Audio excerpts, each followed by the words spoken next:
When looking back and analyzing Chad during its French colonial period and during pre-colonialism, it's important to look at the factors which contributed to its current day situation. Limits of Anarchy, Intervention, and State Formation in Chad by Sam C. Nolosungu.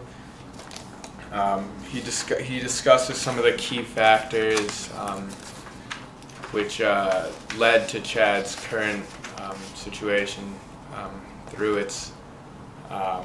the French's impact on Chad's government and infrastructure. Nolosungu discusses early on how Chad is one of the states that kind of stuck in a gray zone, and similar to the Soviet Union and Yugoslavia, after its disintegration, it never fully recovered. So after the French colonial powers left Chad, there was nothing left to unify the varying states. The states left, so that Chad just stuck in a gray zone and never fully came out of colonial rule.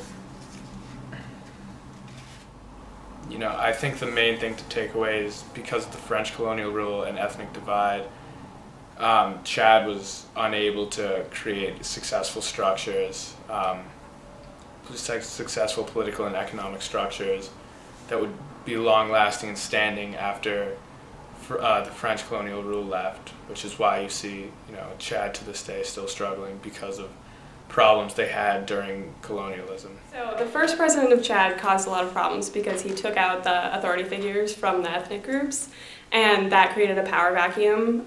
He was really afraid that these groups would band together and sort of take over power from him. So then all of these groups were sort of without leaders, which obviously isn't the way that's supposed to be. So they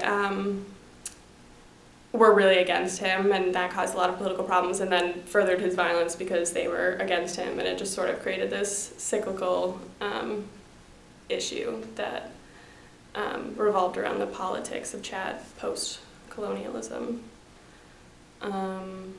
So one of the major problems in Chad right now is refugees, and refugee camps are taking up a lot of the economic resources in Chad, and the government's been doing a really good job of welcoming in refugees from South Sudan and the conflict there, and Central African Republic, and the surrounding countries, which has been good for those people because they can find a safer place to live in Chad. But again, the refugee camps are taking up a lot of the Chad government's funds and energy that they could be using to support the rest of the citizens of Chad. And another problem is that because of the conflicts in Libya, a lot of Chad nationals have been working in Libya, and then because of the political conflicts there, they've been returning to Chad and without work. So those people aren't making any money, so they're running out of food and starving, and it's a pretty bad situation that way. And I think part of the solution is that NGOs and the government of Chad itself should do a lot of projects to help support those people that are returning from Libya and who are without work. And they actually have been doing a pretty good job. They're building wells in northern Chad, which is mostly desert. And the government has been supplying funds to build wells, which then people can, have their own gardens or have livestock, which is really helpful because then they can be more self-sustaining, and it helps to diversify the economy of Chad without having to export its workers to these conflict-ridden countries. So there was a big project in Chad to get the oil from Chad through Cameroon to the international terminals in the waters just outside of Cameroon. And that project was partially funded by the World Bank, which was great because it was supposed to help the Chad second generation, right, sort of building up their economy and developing schools and healthcare. But the government didn't do a great job of using those funds the way that the people wanted them to be used. So the World Bank pulled their funding, which was a good move because it's one of those things that gets the government to do what they're supposed to be doing instead of doing what they want to do. But since the World Bank pulled their funds, Chad has actually been doing a pretty good job of using those funds the way that the people want to, and people have been demanding better use of the money so that they can, build homes or roads, because another big problem in Chad is that there are very few paved roads.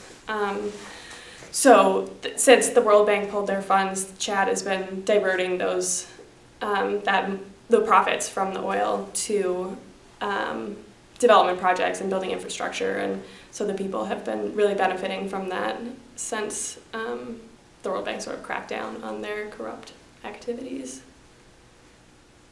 Okay, one of my recommendations for further improvement of human rights in Chad is definitely focused on second generation rights, because the northern half of the country is desert and the southern half is sort of devastated, and Lake Chad is disappearing, which is a big problem, and there are a lot of projects that are trying to work on getting Lake Chad to sort of refill and getting dams so that people can use the water sources there. So I would say just supporting those projects and really supporting the people, demanding for the oil profits to go towards those sorts of things, and building roads and infrastructure is really important for Chad right now, because I think the political problems are still continuing, but they're not nearly as bad as they were in the time of Habre or before that. And so I think that now, as the political issues get not as severe, that it's better to maybe focus more attention on the infrastructure and the socioeconomic state of Chad, rather than the politics as much, because it's not as much of a problem as it was in the past. Right after Habre was overthrown by the current president of Chad, Idris Deby, Habre then proceeded to leave Chad and go to Senegal, which is his current place of residence. And in fact, the entire trial of Hussein Habre has occurred in Senegal. There was kind of some debate at one point about whether it should be done in Belgium, because that's where the international court is held. However, the African Union and Senegal were able to eventually reach an agreement in terms of creating legislation that would allow Senegal to try an individual who is not actually a native resident of Senegal for war crimes, crimes against humanity, and really the many atrocities that occurred under Habre's regime. Just to break down the process of the trial a little bit, he was first in about 2000. Victims kind of came together and went to a court in Senegal and sort of tried to get a judge to see the atrocities that had been committed. And although he was initially arrested for on the charges of these crimes, like I said before, the court ultimately ruled, after Habre's lawyers posted an appeal, that Senegal did not have the jurisdiction to try Habre.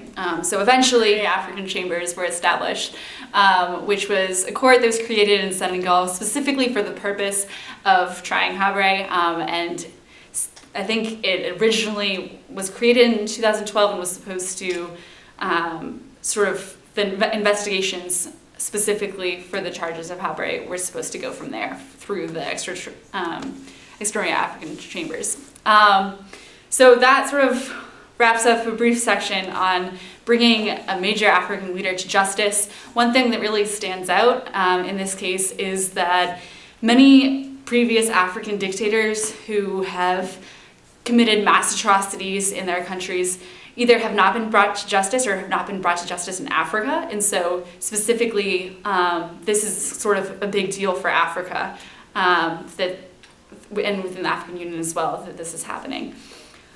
I would also like to talk about the judicial system in Chad, and within that, a couple different areas. The prison system has actually, at least right after the Habre regime concluded, has not really much improved. The conditions breach many different human rights. There's one example actually I want to give, that one person who specifically, one victim who was really stood up to bring Habre to justice, has sort of mentioned his time in a Chadian jail where he was kept in a small jail cell, which was meant for one person, and really there were 10 people and 10 prisoners kept in that jail cell. In addition, they were fed stale food, water was sprayed in on them, and they were forced to lick it off of the ground or their arms or their legs, whatever. So really, not great conditions. And since the Abre regime, although you could say in some areas the judicial system has improved, in other areas it still has many areas where there have been breaches of human rights. So in addition, there's really no platform for prisoners to complain about the conditions or to speak freely about the conditions under which they were treated.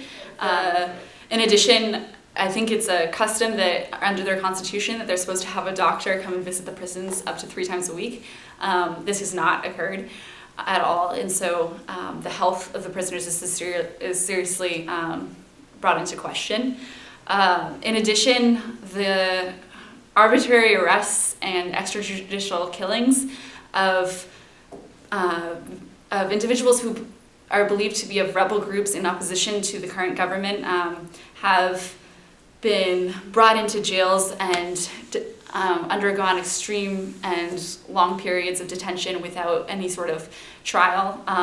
And in order to have moral and ethical judges within the judicial system, it is important that the judicial system and the executive branches of government are separate. In practice, this has not been the case. The President, Debbie, has currently appointed several of the judges, in fact, the majority of the judges, and in addition, he has been in charge of appointing the members of a council that is in charge of ensuring that the judges perform the way that they are supposed to. And so this extreme sort of filtration of the executive branch influencing the judicial system has effectively created a poor situation in terms of dealing with corruption in Chad. So given that the current government under Idris Deby has kind of controlled the elections and has the police force under the government has effectively shut down any rebels or opposition to the current regime. It is important to look at the judicial system and sort of the interconnection between the executive branch and also the executive and the judicial branches of the government. Because in order for a judge to be completely impartial when they are providing a sentence for an individual, in order for them to be completely in a moral and ethical space, they can't really be worried about what the government is going to think about their decisions. And in reality, the judges that are actually appointed in Chad are appointed for the most part by the current administration themselves. And so you can see sort of the direct correlation between the executive and judicial branches. And in that sense, even in addition, there's another sort of judicial council that's supposed to be in charge of watching over the decisions that are made by judges and making sure that there are no breaches of, ethical or moral standards. Those are also appointed by the government. So I think that kind of shows the correlation between the executive and judicial branches. And I think one of the essential problems is that if the police forces, say, for example, go and do extrajudicial killings or torture within prisons, and then let's say they are brought to trial, sometimes they have been dismantled from their positions, but most times it just goes overlooked. So I think that sort of the interconnectedness between the systems that are supposed to be shutting down cruel and unusual punishment are they in themselves potentially corrupt. So that sort of brings that together. Furthermore, with the prison system, two sort of aspects that are important to sort of look at and recognize are who's been allowed to come and visit the prisons and sort of look at the atrocities that have been actually committed in these prisons. And the answer to that is sort of twofold. On an international level, there's the Red Cross. The Chadian government has allowed the Red Cross to come in and look at the prisons, but has also asked that there be advance notice before the Red Cross comes in. And so, doesn't that kind of defeat the purpose of coming in and checking on the prisons if the government has been able to kind of cover up what the atrocities that have been committed there? And then on the second level, the human rights groups within Chad actually have not really had the ability to go in and visit the prisons because they have to check in with the authorities at the prisons first. And for the most part, the answer is no. So that kind of shows you in and of itself a covering up of the issues. And finally, going back to the sort of improvements in the judicial system. And for that, the international community actually has in recent years sort of I think around 2005, have allowed for there to be non-professional trainings for judges in sort of the rural areas of Chad. And this is important because a lot of times the legal systems and the main courts, the formal courts that do exist are in the bigger cities in Chad. And so the rural areas are, although there are civil courts that do exist based on traditional practices, it sort of allows for sort of an improvement in the judicial system, which you'll see through our page in that section. All right, so a lot of what I've talked about is the political situation, take that part out. A lot of what I've talked about in terms of the judicial system, the prison system, and also sort of law enforcement in Chad, I've talked about in the context of the beginning of Debbie's government regime. And that was important because we wanted to provide a contrast between sort of the beginning trend since he took power in 1990 and the more current trend of 2013, sort of providing a trajectory. So the page that we have about the judicial system in Chad sort of really shows the trajectory of what things have made progress and which areas have not had as much progress. And so I encourage you to look at that. And a recommendation for Chad's future is that Chad really needs to focus on their judicial system and improving their judicial system. I think that although there have been some efforts here and there to improve the judicial system, ultimately there is still a lot of corruption. The executive branch and the judicial branch are not really separate entities yet. There's a lot of executive branch influence of the judicial system. And in addition, there are still multiple problems in terms of prison conditions. Lots of any opposition to the current government has undergone disappearances, so to speak. The police force has taken action against them, sort of preventing free speech and freedom of assembly. And so it's hard to say that the political situation is a lot better than where it was at the beginning of Debbie's regime. So I think that one thing Chad really does need to do is to continue to look towards international actors to help them in terms of funding, sort of reforming their system. And I think one challenge to that is that the unfair election of a new government regime, of a new leader, has sort of prevented the system from moving forward. It's hard to say whether Debbie will change his ways and whether his system will become less corrupt.